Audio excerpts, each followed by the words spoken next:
Hi hello ನಮಸ್ತೆ. ಮಧ್ಯಮ ಕುಟುಂಬದ ಆಂಧ್ರ ರೆಸಿಪೀಸ್ಗೆ ಸ್ವಾಗತ.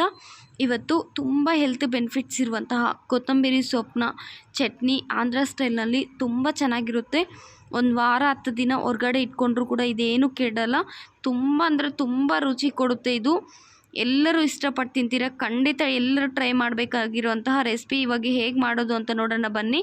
ಮುಂಚಿತವಾಗಿ ಇಲ್ಲಿ ನಾನೊಂದು ಬಾಣಲಿನ ಇಟ್ಕೊಂಡು ಒಂದು 1/4 ಟೀ ಸ್ಪೂನ್ ಮೆಂತ್ಯ, 1.5 ಟೀ ಸ್ಪೂನಷ್ಟು ಜೀರಿಗೆ, 3/4 ಟೀ ಸ್ಪೂನು ಇಲ್ಲ 1 ಟೀ ಸ್ಪೂನಷ್ಟು ಸಾಸಿವೆ, ಇದಕ್ಕೆ ಹಾಕೋ ಎಲ್ಲ ಕೂಡ ಇಂಗ್ರೀಡಿಯೆಂಟ್ಸು ಹೆಲ್ದಿಯಾಗಿರುವಂಥದ್ದೇ. ಇದನ್ನೆಲ್ಲ ಕೂಡ ಲೋ ಟು ಮೀಡಿಯಮ್ ಫ್ಲೇಮಲ್ಲಿ ನೀಟಾಗಿ ಹುರ್ಕೋಬೇಕು. ಹಸಿ ವಾಸನೆ ಇರಬಾರ್ದು. ಹಾಗಂತ ತುಂಬ ಸೀದಿಸ್ಕೋಬಾರ್ದು. ನೀಟಾಗಿ ಹುರ್ಕೋಬೇಕು. ಇದನ್ನು ಹುರ್ಕೊಂಡು ಒಂದು ಮಿಕ್ಸಿ ಜಾರ್ಗೆ ಹಾಕ್ಕೊಳ್ಳೋಣ. ಇವಾಗ ಒಂದು ಮಿಕ್ಸಿ ಜಾರಲ್ಲಿ ಹಾಕ್ಕೊಂಡು ಇವಾಗ ಮತ್ತೆ ಅದೇ ಬಾಣಲಿಗೆ ಒಣಗಿದ ಮೆಣಸಿನ್ಕಾಯಿ ಒಂದು 20ವರೆಗೂ ಹಾಕ್ಕೊತಾ ಇದ್ದೀನಿ. ನಾನು ದೊಡ್ಡ ಸೈಜ್ ಕೊತ್ತಂಬರಿ ಕಟ್ ತೊಗೊಂಡಿದ್ದೀನಿ. ನಾವು ಚಟ್ನಿಗೆ ಹಾಕ್ದಂಗೆ 3-4 ಹಾಕಿದ್ರೆ ಸರಿ ಹೋಗಲ್ಲ. ಸ್ವಲ್ಪ ಜಾಸ್ತಿನೇ ಆ್ಯಡ್ ಮಾಡ್ಕೊಳ್ಳಿ. ನಿಮಗೆ ಖಾರ ಇದ್ರೇ ಈ ಥರ ಚಟ್ನಿಗಳು ತುಂಬ ಚೆನ್ನಾಗಿರೋದು. ಇದು ತುಂಬ ದಿನ ಇರೋದ್ರಿಂದ ಕೂಡ ನಮಗೆ ಒಂದಿನ ಆಗ್ತಾ ಸ್ವಲ್ಪ ಖಾರ ಕಮ್ಮಿ ಕೂಡ ಆಗುತ್ತೆ. ಇವಾಗ ಸ್ವಲ್ಪ ಎಣ್ಣೆ ಹಾಕ್ಕೊಂಡು 1 ನಿಮಿಷ ಹುರ್ಕೊಂಡ್ರೆ ಸಾಕು. ಜಾಸ್ತಿ ಏನು ಉರಿಯೋ ಅಗತ್ಯ ಇಲ್ಲ.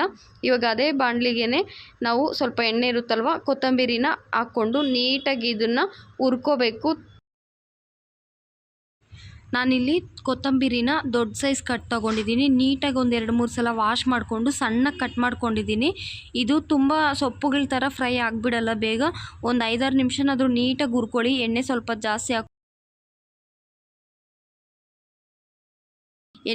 ಜಾಸ್ತಿ ಹಾಕ್ಕೊಂಡೇ ಹುರ್ಕೊಳ್ಳಿ. ಚೆನ್ನಾಗಿ ಫ್ರೈ ಆದರೆ ಒಳ್ಳೆ ಟೇಸ್ಟ್ ಕೊಡುತ್ತೆ. ಇವಾಗ ಒಣಗಿದ ಮೆಣಸಿನ್ಕಾಯಿ ಜೊತೆ ಸ್ವಲ್ಪ ಉಪ್ಪನ್ನ ಸೇರಿಸ್ಕೊಂಡು ಈ ರೀತಿ ಪೌಡರ್ ಮಾಡಿಕೊಂಡು ನಾವು ಮತ್ತೆ ಈ ಕೊತ್ತಂಬರಿ ಏನಿದೆ ಇದನ್ನು ಕೂಡ ಹಾಕ್ಕೊಂಡು ಸ್ವಲ್ಪ ಹುಣಸೆಹಣ್ಣು ಸ್ವಲ್ಪ ಜಾಸ್ತಿನೇ ಹಾಕ್ಕೊಳ್ಳಿ. ಒಂದು ನಿಂಬೆಹಣ್ಣು ಸೈಜಷ್ಟು ಹಾಕ್ಕೊಳ್ಳಿ. ಹುಳಿಯಾಗಿ ಖಾರವಾಗಿ ತುಂಬ ಚೆನ್ನಾಗಿರುತ್ತೆ. ಇವಾಗ ಒಗ್ಗರಣೆ ಮಾಡ್ಕೊಳ್ಳೋಣ.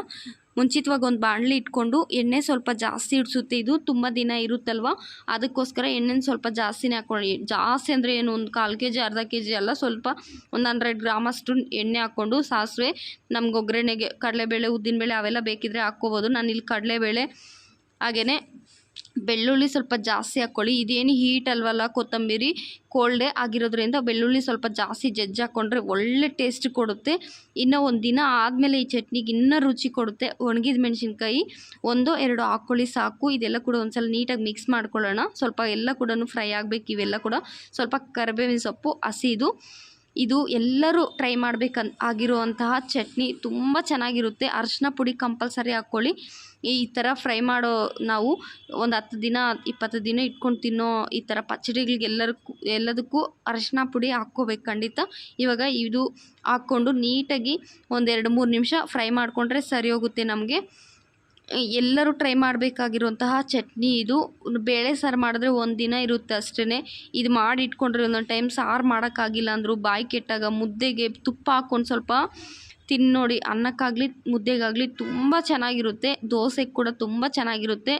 ಒಂದು ಸಲ ಮಾಡಿ ಇಟ್ಕೊಂಡ್ರೆ ನಿಮಗೆ ಫ್ರಿಜ್ಜಲ್ಲಿ ಇಟ್ಕೊಂಡ್ರೆ 1 ತಿಂಗಳವರೆಗೂ ಏನೂ ಕೆಡಲ್ಲ. ಇದು ಮಾಮೂಲಿ ಹೊರಗಡೆ ಇಟ್ಕೊಂಡ್ರೂ ಕೂಡ ಒಂದು 10 ದಿನವರೆಗೂ ಇರುತ್ತೆ. ಖಂಡಿತ ಟ್ರೈ ಮಾಡಿ. ಹಾಗೆಯೇ ನನ್ನ ಚಾನಲ್ಗೆ ಸಬ್ಸ್ಕ್ರೈಬ್ ಮಾಡ್ಕೊಳ್ಳಿ. ಇನ್ನೂ ಒಳ್ಳೆ ರೆಸಿಪೀಸ್ನ ನಾನು